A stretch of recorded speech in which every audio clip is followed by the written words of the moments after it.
Teman saya di Belanda bingung, kok ada ya di Indonesia orang ribut mengenai keaslian ijazah. Iya, bodoh sekali. Assalamualaikum warahmatullahi wabarakatuh.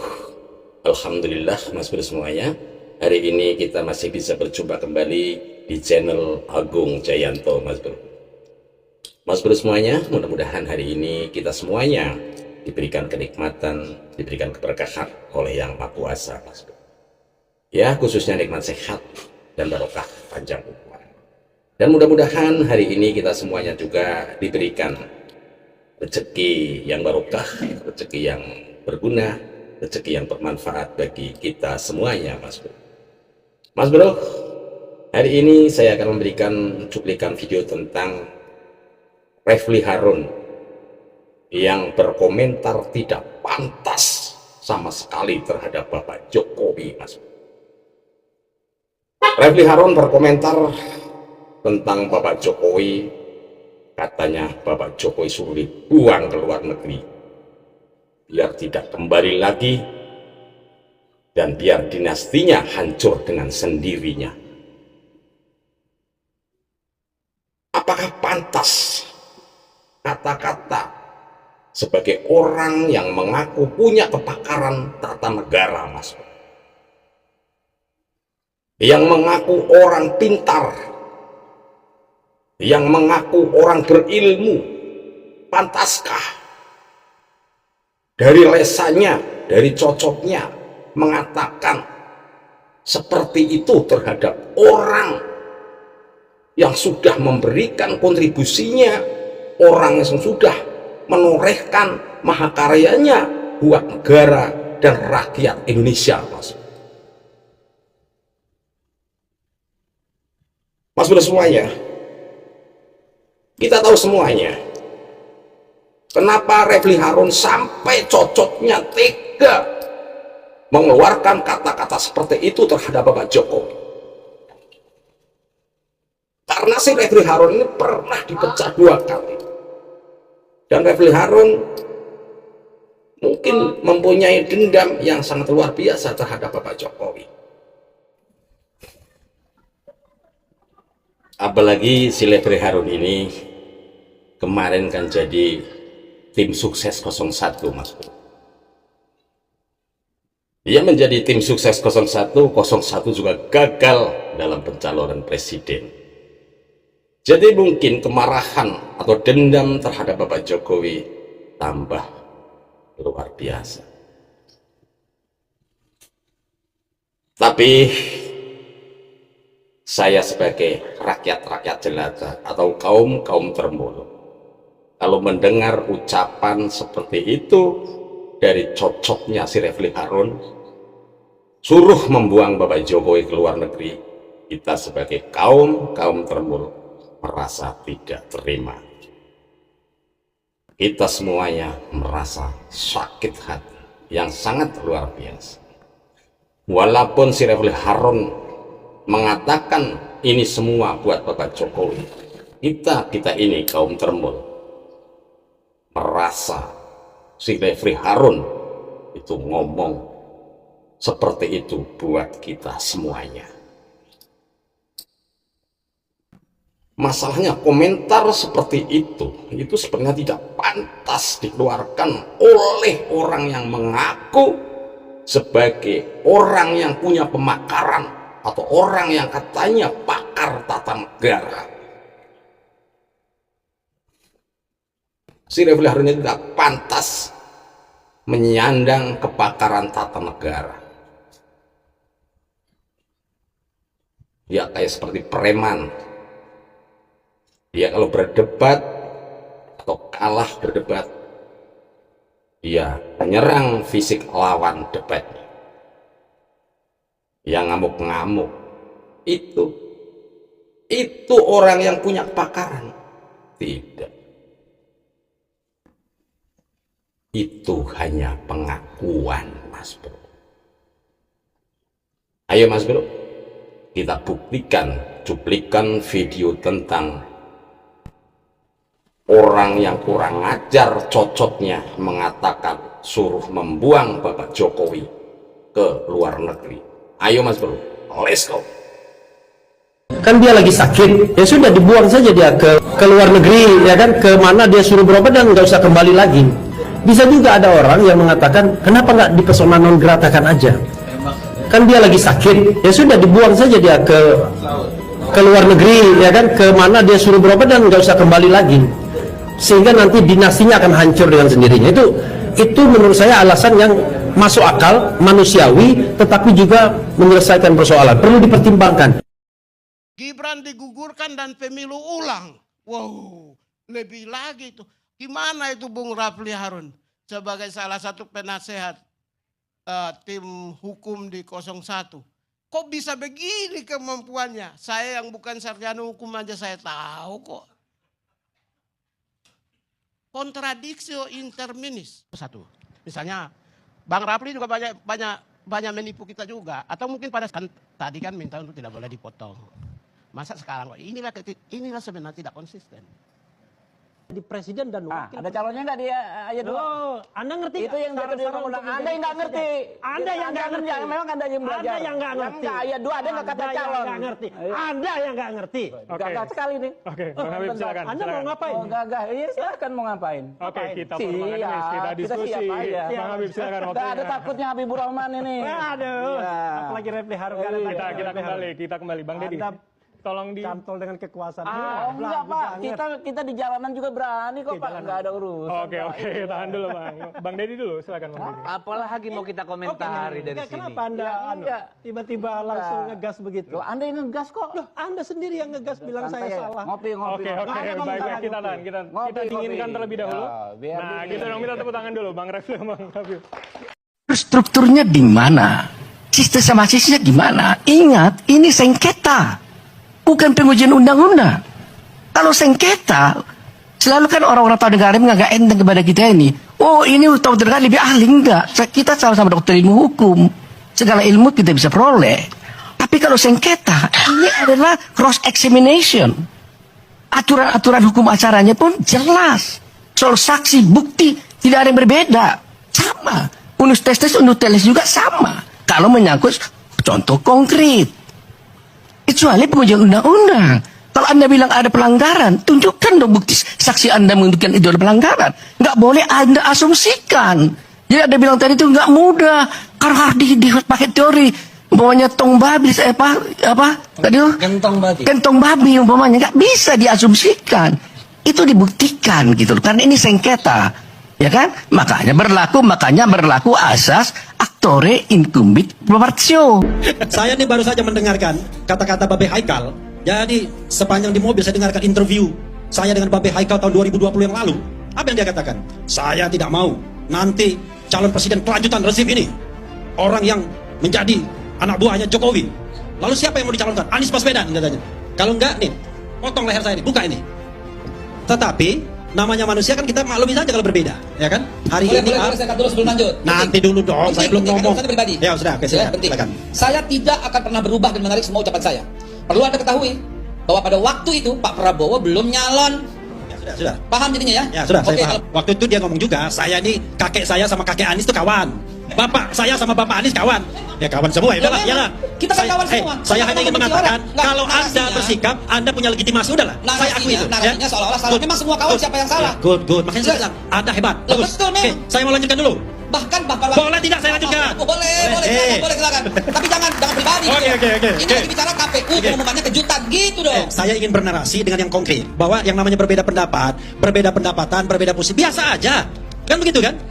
Ucapan selamat itu saya ingat betul bahwa kami ucapkan selamat kepada KPU, kepada paslon, dan kepada tunggu dulu, biar kelar ini, kepada pemenang versi penghitungan KPU. Jelas loh, ada versi. Ya gini, Gitu. gini. Pak, Jadi enggak, Bung Rafli. Oke, kita udah terima itu, tetapi gini, Anda harus dengarkan juga psikologi politiknya dong. Yang seperti ini perlu disampaikan kepada masyarakat. Oh iya, tetapi coba lihat, hai masyarakat ya, apakah ketika Nasdem menyampaikan pada tanggal 20 Maret itu sesuatu yang proper atau tidak?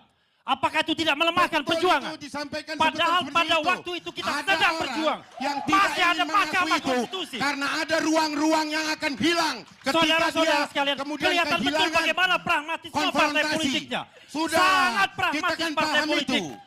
Tidak Kita paham menghargai itu. masyarakat yang Jangan mendukung. masyarakat Tidak dipengaruhi menghargai relawan untuk yang menjadi mendukung. antipati Tidak terhadap menghargai politik. lawyer yang mendukung. Jangan Tidak mengambil menghargai keuntungan perjuangan daripada Mahkamah itu. Konstitusi. Kita tahu Ini itu. hal yang buruk sekali. Untuk supaya Dan konsumsi hari-hari podcast terakhir ini dan segala Anda macam. bisa lihat Tidak bisa siapa yang seperti itu. pragmatis atau tidak. Jangan. Ya? Cukup. Siapa yang pragmatis atau tidak. Siapa yang pragmatis adalah yang ingin memanfaatkan pertengkaran antar masyarakat. Yang pragmatis adalah yang Itu ingin dia. memanfaatkan Cukup. siapa yang menang Sudah. pendapat. Kita kan paham itu. Itu yang pragmatis. Nah, terakhir ya, terakhir. Enggak karena Enggak ini cuma memanfaatkan situasi saja. Saya tidak ngomong itu lagi, saya ngomong yang lain. Ya silakan Pak, ngomong Barus, yang lain. Saya ngomong yang lain. Silakan itu. Saya tutup kalau Enggak, 4. Gini, ada satu hal yang penting, Bang Karni. Kenapa kemudian pragmatis? Kan acuan apa, Bung? Tidak ada pengadilan negeri. MK bekerja berdasarkan acuan apa? Saya tanya dulu. MK bekerja berdasarkan acuan apa? Coba. MK menguji pendapat DPR Berdasarkan konstitusi. Anda dengarkan dulu. MK Supaya nggak dibodohin publik ini. pendapat DPR bahwa presiden dan atau wakil presiden sudah melakukan pelanggaran hukum berat. Nah, berdasarkan putusan pengadilan. Nggak bisa fitnah kalau itu. Kalau nggak ngerti. Jadi Anda kalau nanti keputusan pulang ini, Subhan diokekan, pulang ini, kita setuju. Anda pulang ke Hasanuddin, tanya Profesor Tata Negara Anda. Pak, ini rekamannya. Yang saya sampaikan ini benar atau tidak? Nggak usah lah Atau yang bawa benar kampus. adalah Refli Harun. Udahlah. Hasanuddin Ini itu bohong, punya ini integritas nggak ngerti, yang besar. saya paham. Kalau ada yang melakukan Anda memalukan. penodaan Anda nggak kepada paham. Unhas, pasti akan kena pecat. Saya S2 kayak Anda Seperti begini, ini udah paham gagal begini yang namanya UGM, impeachment dibiarin proses aja. itu. Oke, Dia cuma mau ribet doang. Nggak paham dia. Nggak bisa itu. Kalau nggak ada ketukan palu, nggak bisa, Bung. Baik, kita beralih ya. Ya, makasih. Kok Bang Andi, Bang David, nanti Bang Andi 2 kali. Ya, saya gini Mbak, dan juga untuk pemirsa anak-anak bangsa di rumah ya, yang menyaksikan ini. Pertama saya mau katakan bahwa puncak peradaban dari proses pendidikan itu adalah etika dan adab seseorang ya. Ketika kita mengakui diri kita sebagai orang yang terdidik, maka adab kita itu makin tinggi, etika kita makin terasa, dan bagaimana menghargai negara ini, institusi negara ini, para pemimpin kita. Itu gambar dari sebuah peradaban bahwa orang itu terdidik atau tidak. Ya. Yang pertama. Kemudian yang kedua, gambaran bahwa ketika kebencian, fitnah, amarah, dan nafsu angkara murka menguasai seseorang, maka kecerdasan, etika, dan adab seseorang itu akan hilang. Anda bisa menyaksikan malam ini ya. Lalu kemudian yang berikut saya mau katakan bahwa kebenaran itu akan selalu dipertemukan dengan orang-orang benar. Fitnah, kekejian, angkara murka juga alami, dia akan berproses menemukan orang-orang yang tepat untuknya.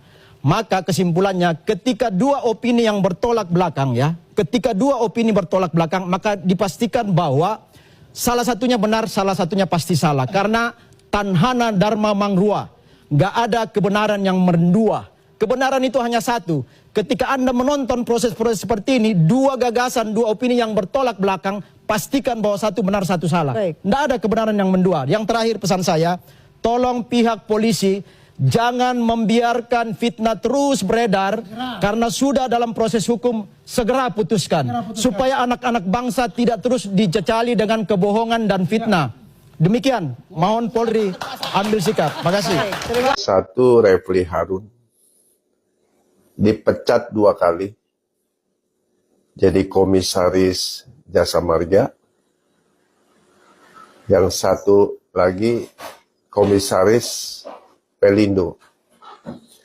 Jadi saya bisa pahami narasi-narasi Bapak Refli Harun yang terhormat. Anda bicara terlihat aroma kebencian karena Anda dipecat 2 kali jadi komisaris, dan itu sungguh sangat menyakitkan. Saya secara pribadi kalau jadi Anda pasti akan marah dan kecewa. Hanya permasalahannya ketika Anda mulai mengungkapkan suatu narasi yang tidak sesuai dengan fakta, Anda mengungkapkan kebencian Dan menurut saya itu tidak layak Anda ucapkan sebagai seorang pakar hukum tata negara. Ya, sayang sekali Bapak Refli Harun. Reputasi Anda mau pertaruhkan dengan reputasi Bapak Presiden Joko Widodo. Dan Anda mau bertaruh dengan Bapak Jimli Asidik. Nonsen. Masyarakat segera akan tahu bahwa apa yang Anda narasikan itu berdasarkan kebencian dan bukan sama sekali berdasarkan fakta. Dan ini tidak mendidik masyarakat dengan baik. Anda memiliki karakter yang tidak baik. Bagaimana mungkin Anda berbicara sebagai bagian dari society masyarakat kita, bangsa Indonesia? Anda tidak mendidik generasi muda, masyarakat. Anda dipenuhi dengan rasa benci yang luar biasa kepada Bapak Joko Widodo. Dan tentunya Anda akan mengalami akibatnya. Reputasi Anda makin tidak bisa dipercaya. Dan kalau ini terus Anda lakukan, saya kok yakin bahwa Anda akan tenggelam nama baik Anda. Di dalam podcast-podcast yang saya lihat, Anda kan selalu mengundang orang-orang yang menjadi pembencinya Jokowi. Padahal Anda 2 kali duduk jadi komisaris dan dipecat oleh Bapak Jokowi melalui Erick Thohir. Ya, melalui Rini Sumarno. Dan ini sungguh sangat memalukan. Masyarakat harus tahu bahwa Anda dipecat 2 kali dan sekarang begitu bencinya, makanya Anda terus menarasikan hal-hal yang tidak baik. Saudara, netizen kita bisa lihat apa saja pribadi-pribadi yang muncul di sosmed yang kita lihat di dalam penampakan hari-hari ini. Mereka rata-rata tidak memiliki reputasi yang relevan, yang tidak punya reputasi yang baik. Bagaimana mungkin melakukan penghakiman kepada seorang Joko Widodo, presiden yang begitu berprestasi, diakui, mendapatkan approving rate 80 sekian %. Saya hanya menyarankan Refli Harun, Anda sadar, Anda harus bertobat. Sudahlah, makin banyak bicara, orang makin lihat bahwa Anda buruk sekali. Sama dengan buzzer-buzzer yang lain. Anda terlihat seperti buzzer-buzzer dari 0103. Atau Anda menjadi bagian dari orang-orang yang tidak membangun society kita dengan lebih baik. Sayang sekali, Refli Harun.